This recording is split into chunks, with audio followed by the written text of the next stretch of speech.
This podcast is brought to you by lineupmedia.fm.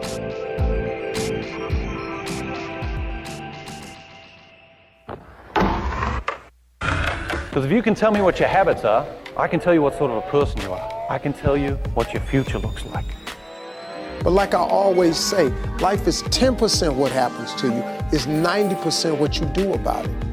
The people who are most effective in the workplace believe that their future is going to be bigger than their past. When people don't believe that their future is going to be bigger than their past, they begin to disengage.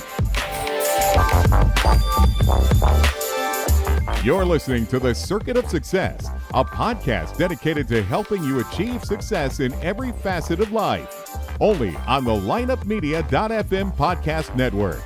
Now, your host, Brett Gilliland. Welcome to the Circuit of Success podcast. I'm your host, Brett Gilliland, and we've got a great guest today by the name of Jay Papasan. Jay, how you doing today, my friend? I'm doing fantastic. Thanks for having me on your show. Hey, great for you to be here. Thankful for you to spend some time with us and our listeners today. And so just like every episode, Jay, we always ask our listeners to really go back and talk about some of the things that's made you the man you are today and what's made you successful. Well, gosh, it's like we could go a million paths. The first thing I think of is my parents. I think I won a fabulous, whatever the lottery is that gives you the parents that you got. My dad was a good local leader, and my mom was also a leader in many of her own ways. And I just felt like they always set great examples, always super supportive, and they taught me some great values to live by. And the story I only probably told a couple of times is I remember I was running a mile race, and my dad had come out to see me. I was probably in 5th or 6th grade, and I was leading the race and coming into the second turn of the final lap, and me and 3 other racers got tangled up and went down hard. Oh, no. And, by the time I could actually get up and stand, the rest of the pack had already gone all the way down the straightaway and was doing the 3rd turn. And I jogged about halfway, to the halfway point, and they were already crossing the finish line. And I just, at that point, I'm bloody, you got a bloody lip, bloody knee, like you're just like feeling sorry for yourself. And I literally walked across the center of the infield to the finish line of the stands. And I remember my dad get a little emotional actually talking about it. He pulled me aside and he said, "I'm really sorry you fell, but if you just walked across the finish line, you would have gotten a standing ovation." Wow. And I was like, it just hit me hard. I was like, don't quit. You can't quit. And that plays in my head a lot. And I think 99% of success is, I think for me at least, has been, I don't think I walked in with a whole lot of extra smarts or talents or work habits. It's just been really refusing to give up when it matters to me. And that story, that story lives with me a lot. And just to know that was a core value. It wasn't about winning. It was about finishing with pride and finishing, with respect. And I just think there's something to that. So my dad expressed it, but I know I got that from both my parents. Wasn't that amazing too? I mean, especially as parents, I know you've got kids, I've got kids, and we never know when that defining moment's going to come in the life of as a parent to our children, do we? I mean, no. Here you are, however many years later, and you can feel the emotion from you. So that's really cool. Oh yeah. That was like there's a million milestones like that, but that's the first one I go to. Is I think my parents both set great examples.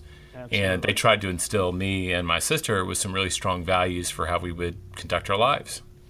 So I know you grew up in Tennessee, and you got your degree and got a master's and all that stuff. And tell our listeners, I know you actually went overseas and worked for a while before you came back to America. Tell us about that. Yeah, I mean, I had always enjoyed, I'd gone over as a junior in high school. I'd gone and spent 2 weeks in France, and me and a couple of my buddies, like our favorite professor was the French professor.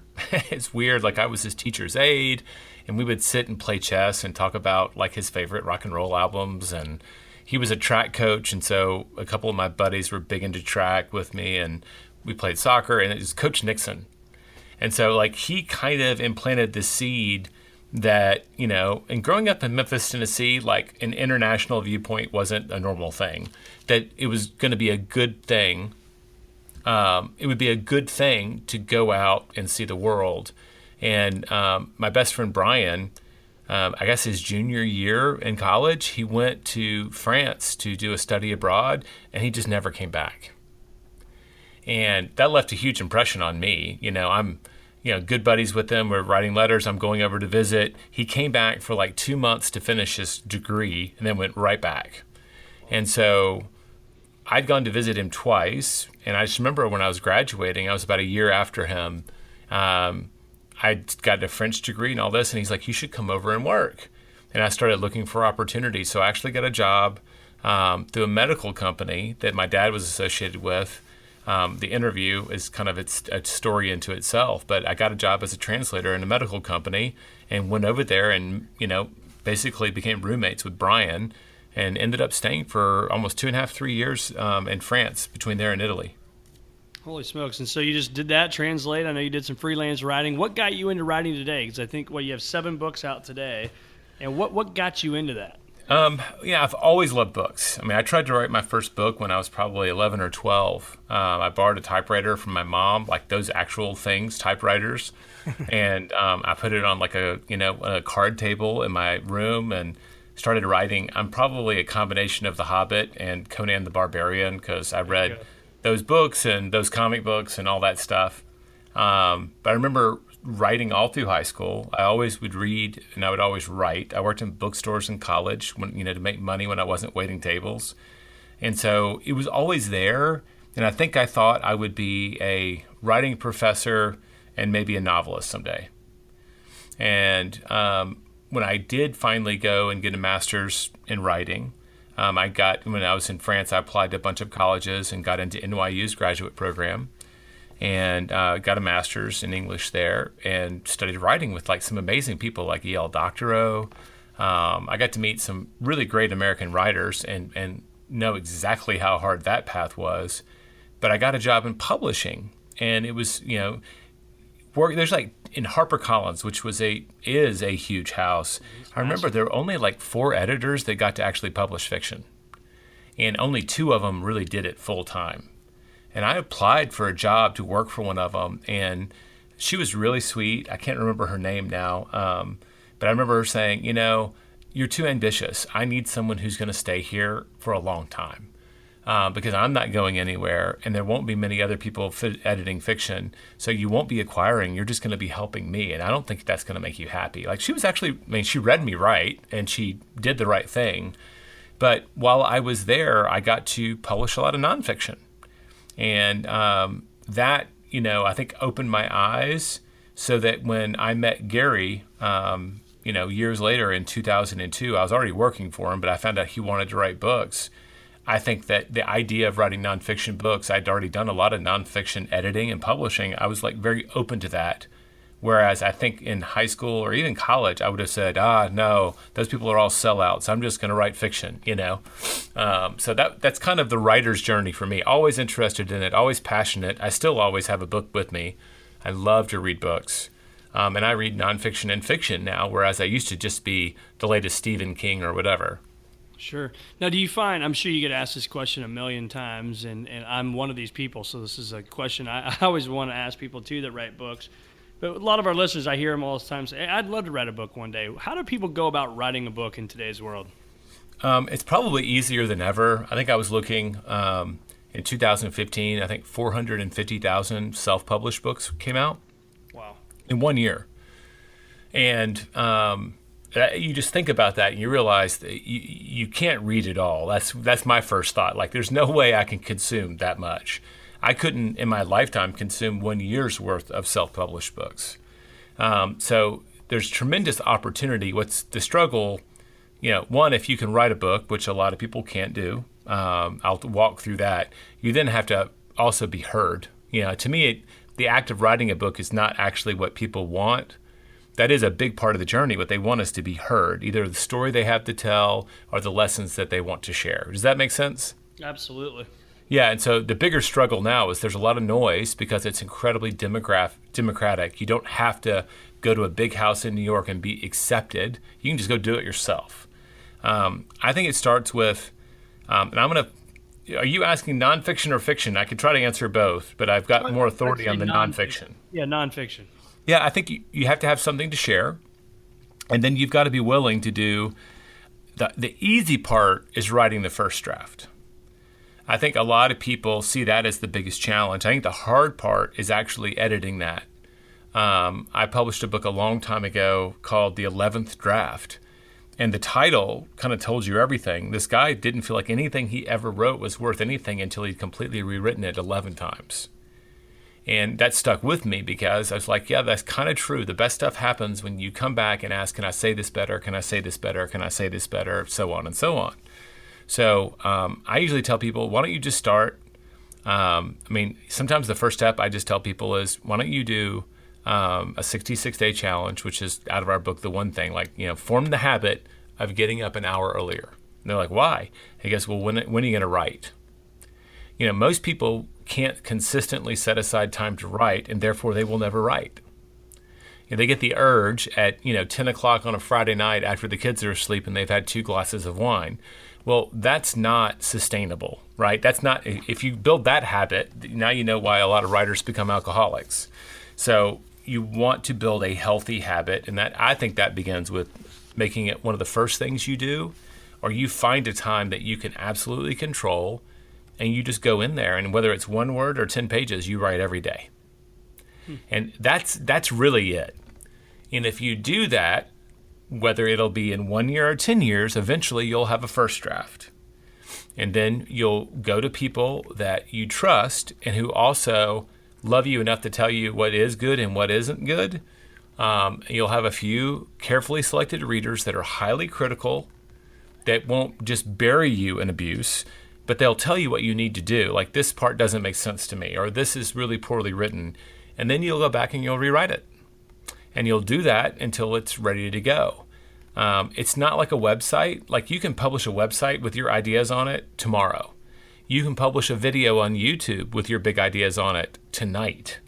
It's not hard. And those things are also things that if you don't like the original version, you just re-record it or you redo it. And when people go to watch that video, they see version 2 or version 3 or version 4. Does that make sense? They're not as permanent. But if you put a book out into the world, you can go back and write a revised edition, but everybody who got the first edition still has the wrong stuff. So you really want to get it right, and you want to get it right for as many potential readers as you can, which is just a lot of work. So I usually tell people, don't go crazy on, if you see the big picture, you can just be shut down. Say, acknowledge that it's a journey. It's not, you don't set a goal of writing a book this year. Set a goal of building the habit of making real progress every day this year, and then see where that takes you. I like it. Let's talk about those habits. You've got a lot of great stuff I want to dive into from the book. The One Thing, people can find this anywhere, Barnes & Noble, Amazon, you name it. It's a great book. That's actually how I met Jay, was through this book. And so just pick it up if you can.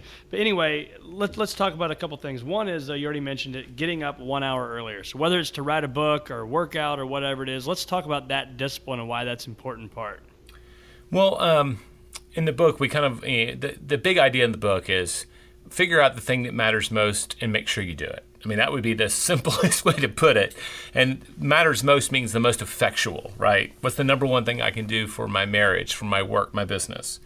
And a lot of people actually know what that is and feel guilty for not doing it. And so we spend a lot of time looking into, we have a belief, we call it time blocking. You make appointments with yourself to do it.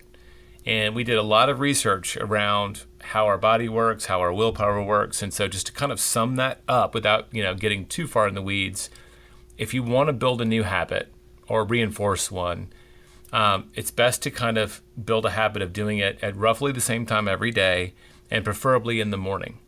And in the morning, we tend to have more willpower. So on the bad days, when you didn't sleep well, you can kind of grit your teeth and just do it anyway. And over the course of your life, that gives you many, many more days doing whatever that is.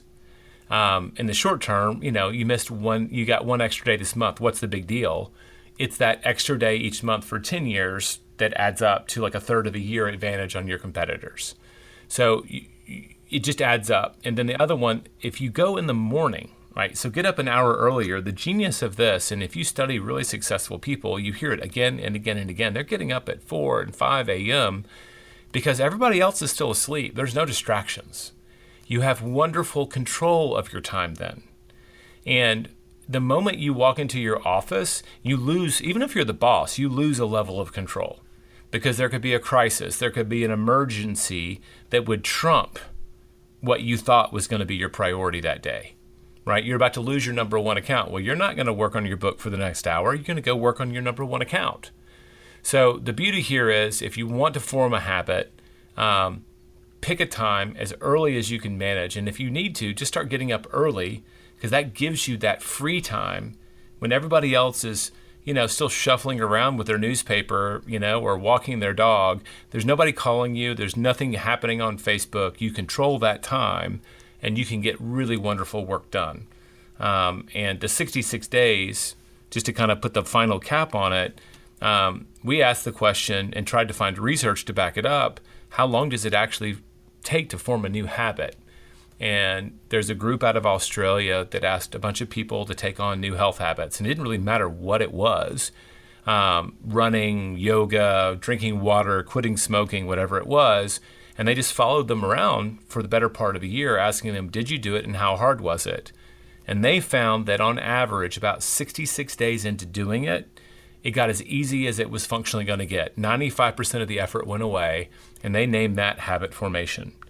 And so, a lot of people think it takes a month or 21 days, and that's just not enough time. You have to focus on it a little longer and put more effort into it. But you can absolutely start engineering your days from the ground up by just forming a few power habits over time that will really get you going. And that to me has become central to my philosophy on how I try to build my life. Would you find in that blocking of time, do you spend time in quiet time, a journal? I mean, I have found in my career it's been very helpful with just me, a journal, quiet time, visioning my future. What does Jay do in those times when you get up an hour early? Well, 3 days a week, my wife and I work out. So we get up and we have a trainer show up at 5:30, and we've been doing that for 6.5 years now. I had some health challenges, and my wife wanted to be along on the journey, and we had small kids, and I'm like, well, I don't want to take turns going to the gym. I don't want to pay a babysitter so we can go to the gym. I don't want to go to the kind of gym with a daycare and just abandon our kids there. And the solution was to bring the gym to us. And so we pretty much still get up at 5 o'clock every day. And so on the workout days, we work out together, and we often are talking and planning. She's also an entrepreneur. And on the non-workout days, like this morning was a non-workout day, I'm reading. And every day, kind of the last thing I do, even if I have to sit in my car before I go into the parking, out of the parking lot and into the building, is I try to look at my calendar, and that's my kind of quiet time. I just study my calendar. What is it that I prioritized and I blocked off time to do today? And I don't have my whole calendar filled up. I try not to, at least. There are times when that happens. But my goal is to have a few hours for my core work every day, writing for me, right? I'm a writer. And the rest of it is to get everything else done. And I try to have lots of blocks of time because you never know what's going to happen. And you want to have that space in your day so that you can either give more time to the things that matter or deal with, I have employees, what if there's a crisis? So I try to, that's also a good recipe for being able to actually eat and go to the bathroom, because there's been times in my career where I wasn't smart enough to actually build time in to do those things. And I would look up and I'd be like, I didn't eat today. Let's talk about one of the best parts, I think, of the book. There's so many of them, but my favorite thing, it kind of staggers the imagination, if you will, is the domino effect. Let's talk about that. Yeah, sure. I mean, it's a central metaphor for the book. A lot of things let's take the writing of the book. There's all these things that have to happen for you to be a published author. And our point is, yes. And what you have to do is line up the priority, start with the number one priority, and then work from there. And the more we can align our priorities, it's like dominoes. Sometimes when you knock over one, a whole bunch will fall down. And instead of doing a lot of stuff, you just do one thing, and it gets you a lot of things in exchange. And so the dominoes, like there's this guy in 1984. His name's Lord Whitehead. Lorne Whitehead, got his name wrong. And he wrote a journal in the Journal of American Physics that a 2-inch domino could knock over a 3-inch domino, and a 3-inch domino could knock over a 4.5-inch domino. Basically, every domino could knock over one that was 50% larger. And he built them physically, and I think by the 9th or 10th domino, the 2-inch domino that he started with had built up so much momentum, it was knocking over a domino the size of a door. And he described it as what began with a gentle tick, ended with a loud slam. And so we've had a couple of ahas. Like one, I mean, the world record for just lining up regular dominoes is like almost 4.5 million. So you can do one thing and have millions of things happen if you get it just right. But what Lorne Whitehead taught us is that it also can build in magnitude.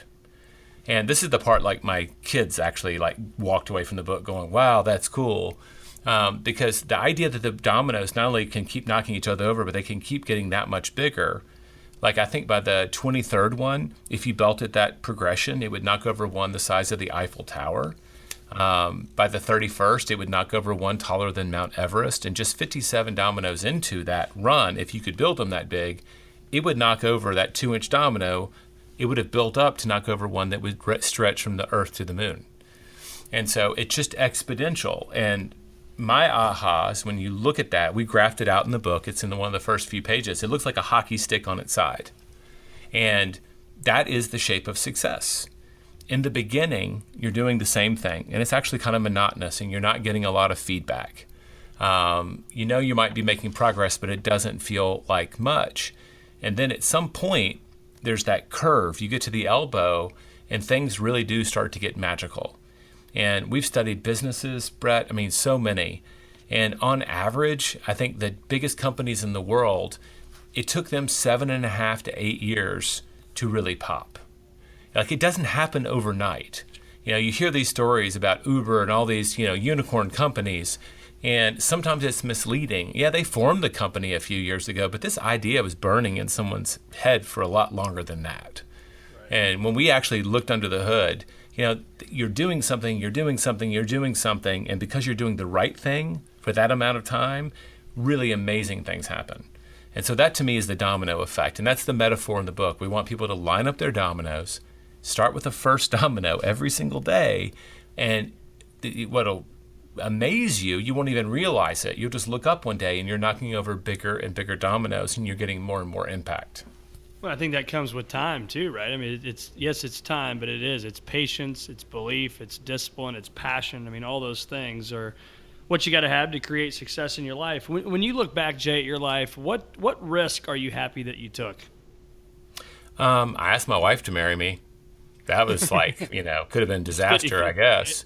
I know that 50% of those that ask don't work out for people, but that's probably the number one best decision I've made. And I love that she's also entrepreneurial. She's built her own business. And, it's probably boring for most people, but we're always talking about this venture, that venture. We're working out, and we're talking about our kids and our travels and our businesses.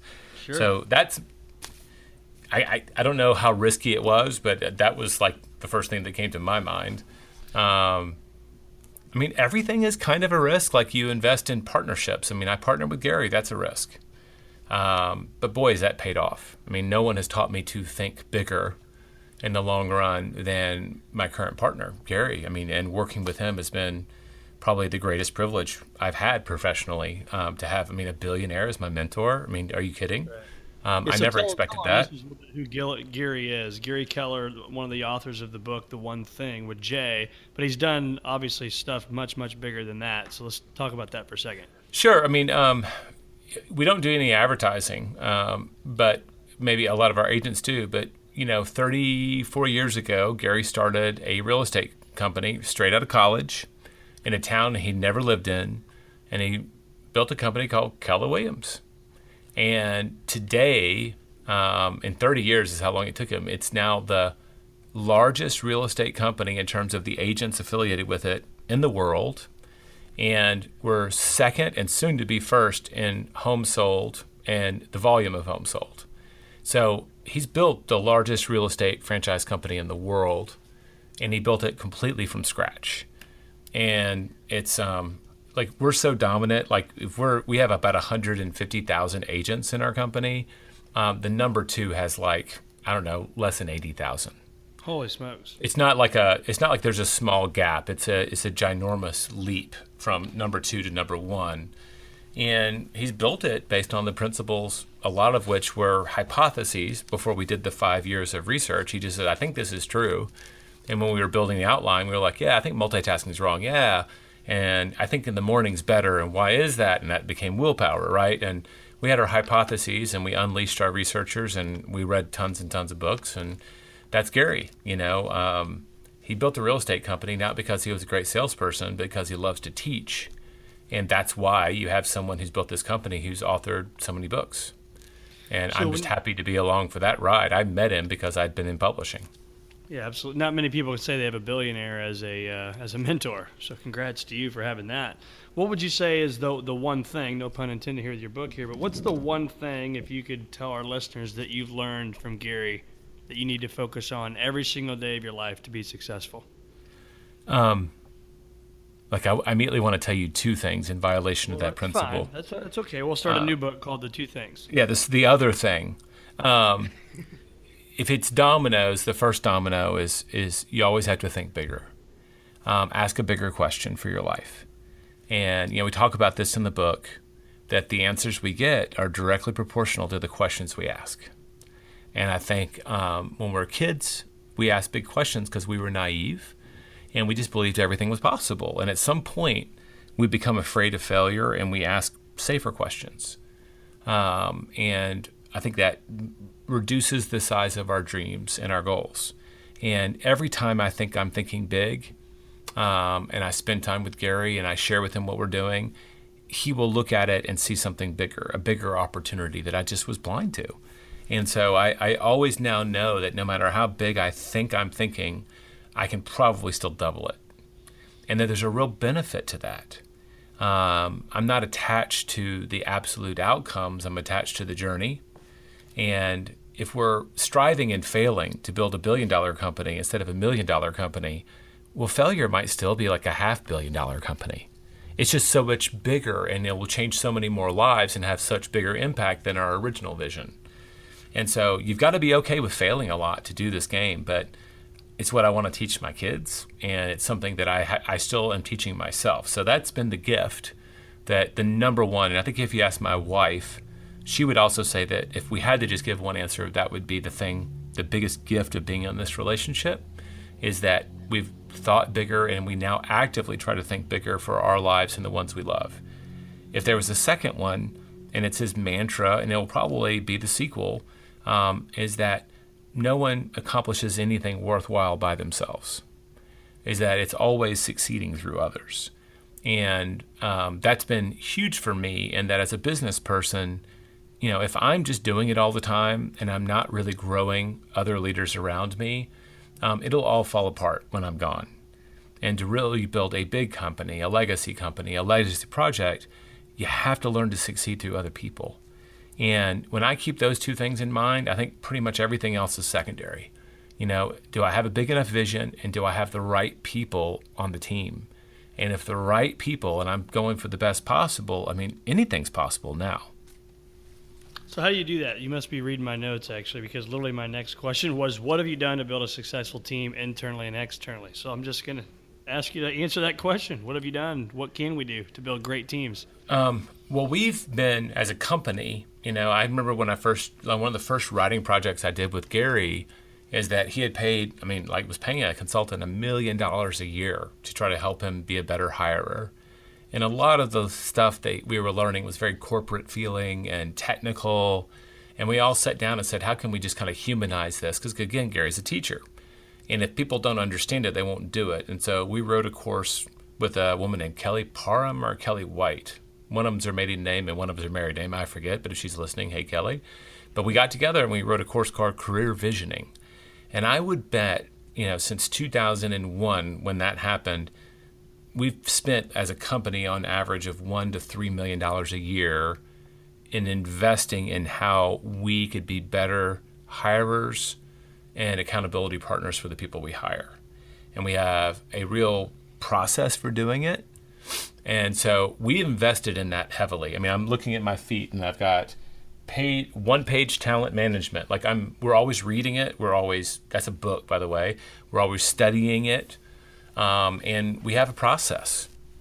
And our process is, we just a real short version, you have a role, you have goals, and you have an org chart that matches them. And then you say, well, if I'm looking for a CFO for my company, what are the 3 things that they have to do well or I'm going to fire them? You don't have the long job description. It's a very short. And then you say, wow, so a person who did those things exceptionally well, what would they look like? What do they talk? Where did they go to college? We build a missing persons report, and then we put that out in the world. That's what our job search process looks like. A lot of referrals, but we're looking for someone very specific, not a title. And then we take them through. I think the first time I interviewed with Keller Williams, I was applying for a newsletter writer 2 position, and they put me through 5 separate interviews, and I had to take 2 behavioral assessments. I thought it was a front for the CIA. I'm not kidding you. So they put a lot of barriers between people getting on the team. Are they a behavioral match for the job? What do their references say? And what do their references say? I mean, literally taking it out that far. And then the first 90 to 100 days, we test our assumptions that we made the right hire and have to defend them. So we have a very evolved process. But if someone's going, oh man, I didn't even write all that down, I'm driving, I would just say it all begins with getting incredibly clear about what you need. And if you're just in pain and looking for someone to remove the pain, you're probably not thinking big enough for the position, and you'll hire someone beneath it, and they won't have a big enough path. So, what is it that we need today in the business, and what would they be doing in 5 years if they were really amazing talent? And really narrow it down. Like I said, what are the 3 things that if they don't do well, you're going to have to fire them? And when you have real clarity about what you're looking for, I think you do a much better job of hiring people.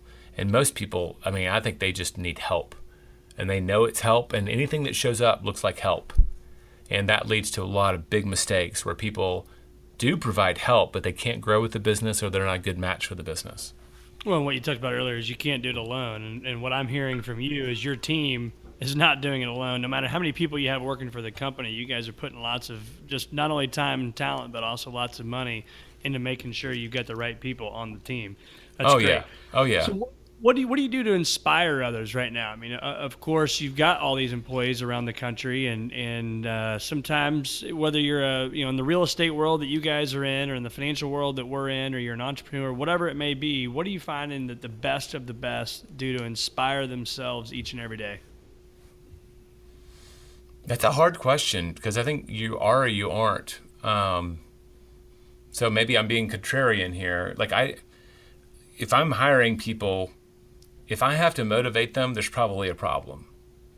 I can encourage them if they get down, but I want people who are kind of self-managed, and they show up with bright eyes, and I'd rather say whoa than giddy up, as my chiropractor once told me. So I don't know. I don't come from that place. Well, you would subscribe to the theory then, like Steve Jobs talks about, hire the greatest, best people, show them a vision, and then get out of the way. Yeah, that's thank you. Pretend like I said that. Okay. I'm not. Steve Jobs is brilliant that way, but I do think if you surround yourself with talent, and they understand what their mission is and what the vision is for the entire company, you get to be a coach instead of a manager. And there's a big difference between those. I'd much rather be leading people or coaching them than managing them.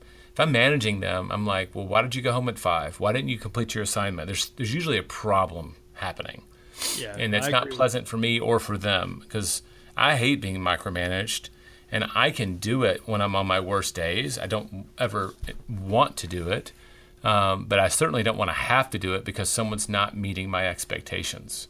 Yeah. So I don't know. I think Gary inspires me by living what he preaches, and I hope I do that for my people. But I don't walk around going, how can I inspire my staff today? I just don't do that. Right. Well, I think I subscribe to the Steve Jobs thing that I talked about. I mean, that's what's great about our people is, there's not a lot of the hoorah coaching, got to get them fired up, because you hire the right people. Again, we have a vision as a firm, where we're going, what we want to do for our community, and you do those things and you hire the right people. It just happens. Things just go out and they just happen. What would you do right now if you knew you couldn't fail? I don't know, play the piano. I've always wanted to play it, but I've never even taken a lesson. It would be cool, wouldn't it? Yeah, I don't know. I think that that's another one of those questions. That's a great question, so thank you. But it's like one of those that I fight a little bit, because I try to live my life in a way that I'm going to be trying those things that make me uncomfortable. Like so much that happens that's really, the old saying where the magic happens outside of your comfort zone. I get that. And my wife and I, we go on a 2-day retreat every year just to talk about our 5-year and our 1-year goals. And what we don't want to look up and have regrets, right? And that's a huge part of the book. If you made it all the way to the end, we talk about a life of no regrets. And I lived with this book for 5 years before it was published, and now we're finishing up our 4th year, and I've been doing my best to live it. So, roughly a third of my life, has now been invested in this kind of thinking. And I think we're doing it already. I looked up one day, and one of the bigger, hairier things that I didn't think was possible was I wanted to buy some land. In Texas, if you like to be in the outdoors, there's very little public land. Not much that you could certainly, I grew up in Tennessee, that you could go take your son hunting, and my son was wanting me to take him hunting. And I was having to beg and borrow. And I just remember we put it on our 5-year goals. I was like, well, and at that time, in 7 or 8 years, Gus is going to be out of the house. And right now, this is, and so we just started asking a bigger question. And we ended up finding a partner who was in the same place and made it happen twice as fast as we thought we could. And I don't know. So I just think I'd rather go ahead and address it now and fail my way forward, because I don't really care about failing. I just think that's part of the journey. So I don't know. I'm not trying to be I'm not trying to be contrarian, but I do think that failing is just integral to the process. I actually appreciate that answer, because I appreciate the fact that if it's a risk and you think you can fail, you go ahead and you do it anyway, right? Get the people on the bus that are good, get the plan, make smart choices, and go out and make it happen. Yeah. What's your moonshot? So when you think about your 1 and 5-year goals, you and your wife talk about, what's the game changer for you and your team and your vision? Oh, wow, that's a great one. I've been talking to, we started a new company called Productive, and we wanted to build something around the one thing. And, I'm staying where I'm at, so I went and found someone. So Jeff Woods is the person we recruited and found and have been grooming to do this job. And our moonshot, I had a big aha last summer. We wrote our first course called Time Blocking Mastery, which is really about walking people through that 66 days and giving them a lot of support. And that was just doing great. And my aha is even the name Productive as for a company, that's cool. But what we're actually in the business of is giving people their time back. And that was a real moment of clarity. All of this is about time and how well we employ it and what we get out of it. Being productive is getting the most you can out of your time. Time was the thing that was there. And I was like, wow, we're in the business of time. And I've always, and ever since I've been working with Gary and trying to live some of the processes, time blocking, I'm very dissatisfied with the tools we have for managing our time. So I do think our moonshot is that we're going to be building a better calendar. I think that's just something we've been talking about it. We've been road mapping it, and it'll probably start with a paper-based one. But eventually, the reality is our 5-year goal would be to have a technology company. Because when I look at my phone, I can see not even a full day of my time. When I look at my computer, it's hard to get, if you've got a big goals for your life, you want a big perspective on time. So I literally still carry a month at a glance paper calendar, and I love technology. But it's just not replicating the process that we believe in. So I think that our moonshot, and it may not be, I would like to change the way people view their time, and in doing so, give them more of it back. Well, if you need a beta tester on that, sign me up. I'm in, because Okay. I would agree with you on that. Think about it. Time is one of the things you can't make more of it, right? Just to your point of land earlier, you can't make more land, you can't make more time, and and one of the things I always talk about with people is it's not time management. It's self-management is the way I look at it, because Yes. we all have 24 hours in a day, right? You do, I do. The busiest people in the world have 24 hours. How do we manage it? And I think to your thing, you called it productivity or production? The company is productive, but instead of a C, it's got a K. I like So, yep, and that's kind of the basis for it. And we're, we're incubating this, like, here's the big domino, and what's the smallest domino we can start with. And we're just working our way forward. We're willing, if it takes 7 or 8 years, we're willing for that to happen. But eventually that's something, and, technology companies aren't cheap. So we have to earn the right to get into that space. But I think it's something we can do, and we can make a meaningful impact. And that gets me excited. I think of all the time I've wasted in my life, some of it has been wonderfully wasted on a beach with, doing nothing intentionally. But there's also time that I was at work that was not necessary because I wasn't a better master of my time that I could have been giving to my family or my friends or other things. And I personally am on that path, and as many people as I can drag along behind me, I will. Well, I know you and I have talked briefly about the circuit of success and those 4 pillars, and so we'll walk through those with our listeners. And when you hear the word attitude, the alarm goes off, at least in my world, the alarm goes off, and I have a choice to make every day, and that choice is an attitude, right? I can have a good one or I can have a bad one. So walk us through your attitude, how you kind of can set that off, because not every day you want to get up and just, go crush it. So what do you do with your attitude each day? I think that, it's, I'm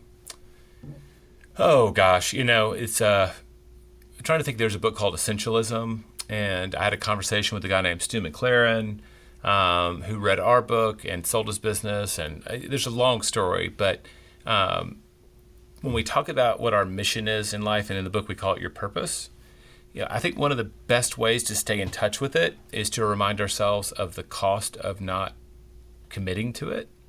And I think a lot of people look at, if I can do this, I'll be a billionaire, or if I can do this, I'll have, blah, blah, blah, X. And they look at the benefit side of the equation. And so I kind of come at it another way, and I remind myself of what I'm doing all this for. So for my attitude to be in the right place, there's days I walk up and I'm ready to go. But on those days that I'm not, at the top of my goal sheet, it says to be the best father and husband I can be.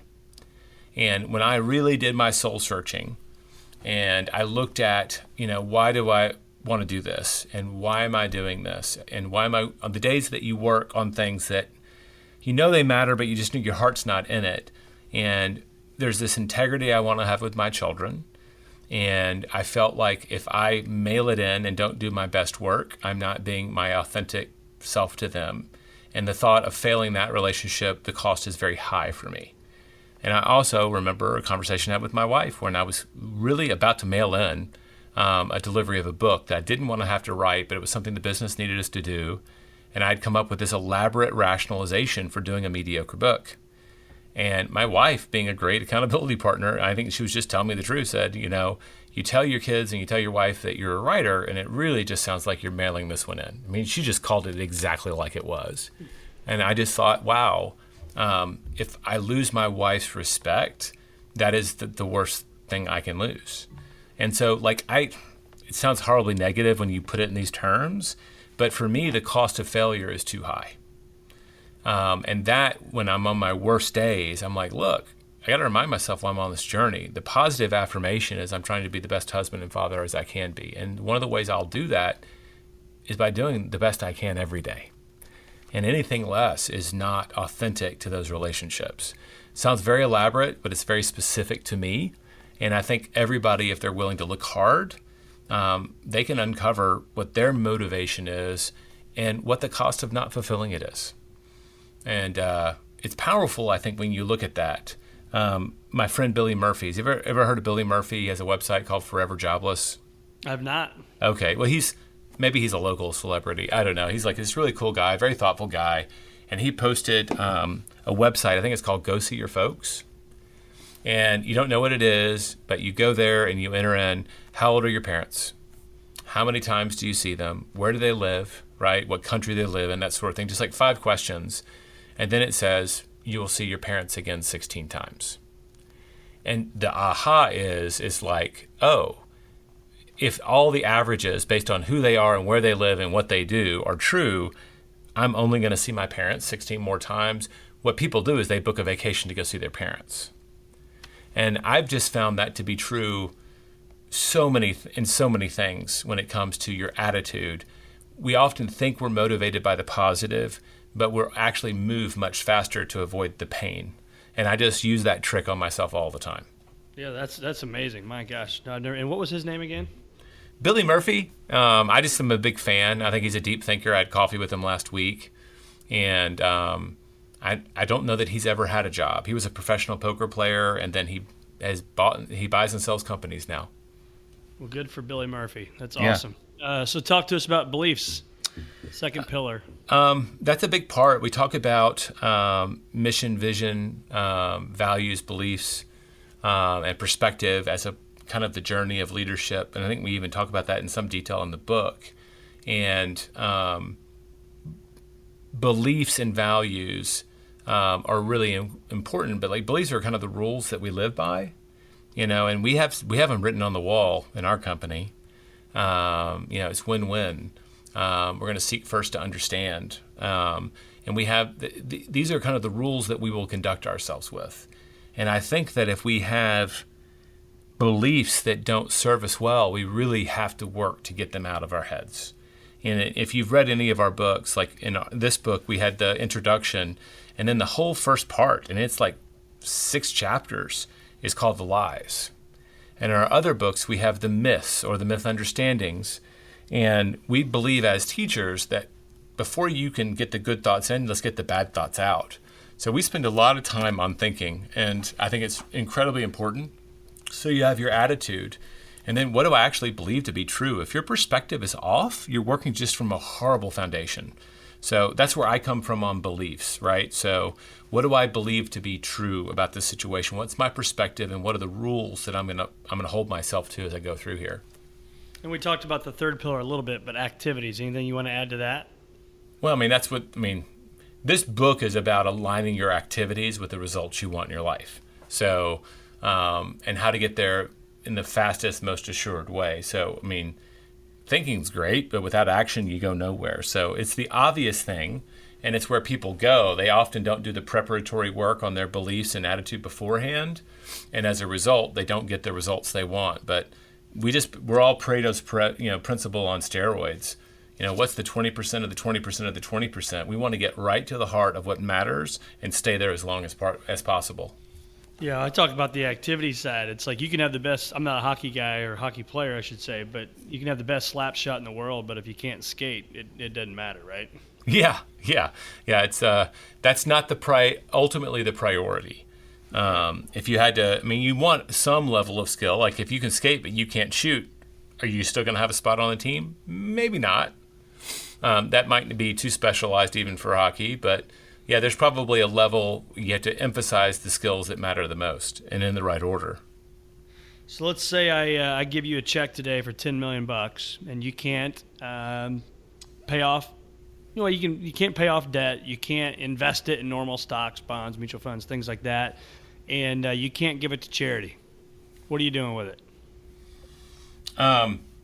I might be cheating on this, but for the last 2 years, me and my best buddy, Ben Kinney, have been teaching a class on giving.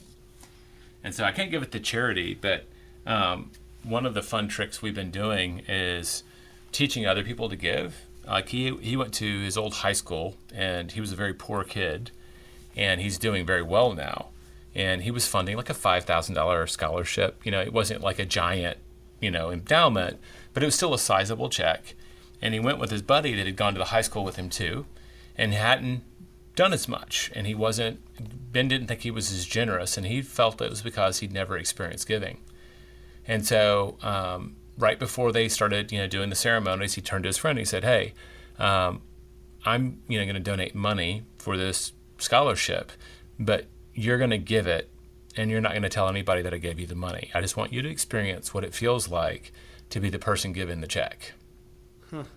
And the guy went up there and they said, and welcome, Brett Gilliland, who's, donating, and they just announced him, and he saw the kids look up to him, and he's like, wow, that was $5,000.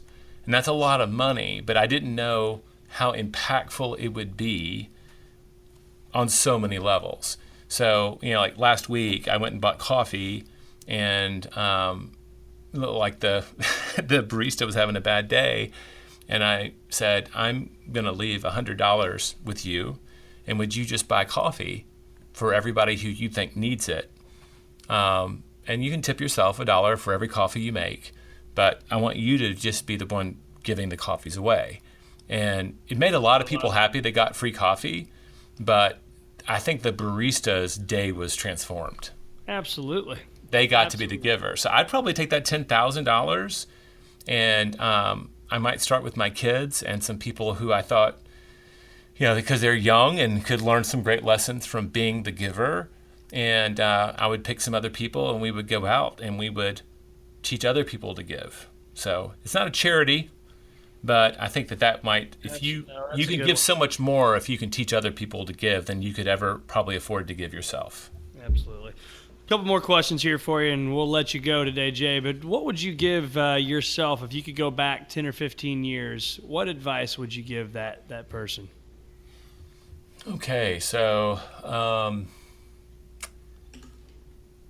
it's so weird because you said that year, that was like the year we were preparing to buy a house, and we bought a house and we didn't buy it as an investment. We still own it and we love it as an investment. I was like, my first thought was like, don't buy a single family home, go buy a duplex. Cause I give that advice to people now. I'm like, if you're going to buy a first home and you don't have kids, like go buy a duplex and have another income stream. And then when you, instead of selling it, save up another down payment and have 2 income streams behind you. That was literally the first thing I thought about. It'd be like, go back and slap me in the head and say, don't buy that house, go buy a duplex. I like it. Well, you're an investment, so that appeals to you. So there we go. No, it's good stuff. So last question for you. Did you envision your success, or are you shocked by it? I think I do a better job of envisioning it today, but I'm definitely surprised. Like, I mean, I meet even, I ran into a gal at our convention earlier this year that I dated, almost married. And it was like right when I was graduating college. And I was like, she's come and she's transformed her life. She's been CEO of multiple companies. And we were just standing there and like, we're happy to see each other and congratulating each other on our journeys. And like, did you ever think that you would be where you are today? And we were both like, no way. That kid had no idea the journey they were on. And then those handful of turns, those little important moments that would become pivotal and it would really send us down a certain path. And so, yeah, never predicted it.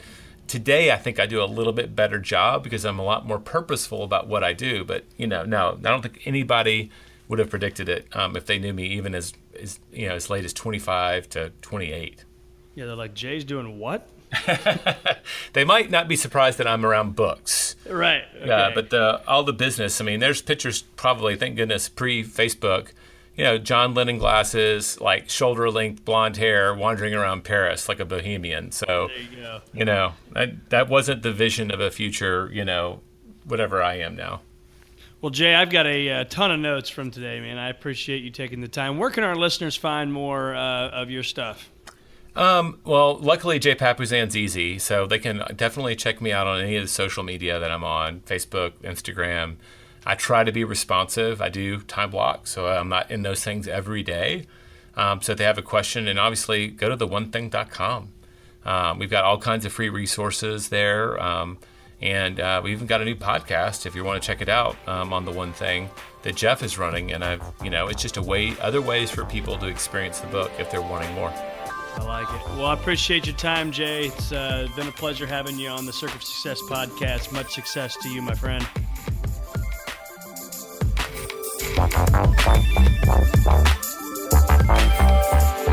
Tune in next week for another episode of The Circuit of Success with Brett Gilliland on the lineupmedia.fm podcast network. Subscribe to the show on iTunes, Google Play, Stitcher, and through our website, circuitofsuccess.com.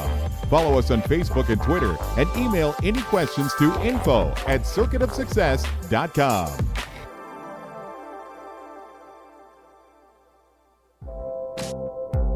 This podcast was a presentation of lineupmedia.fm.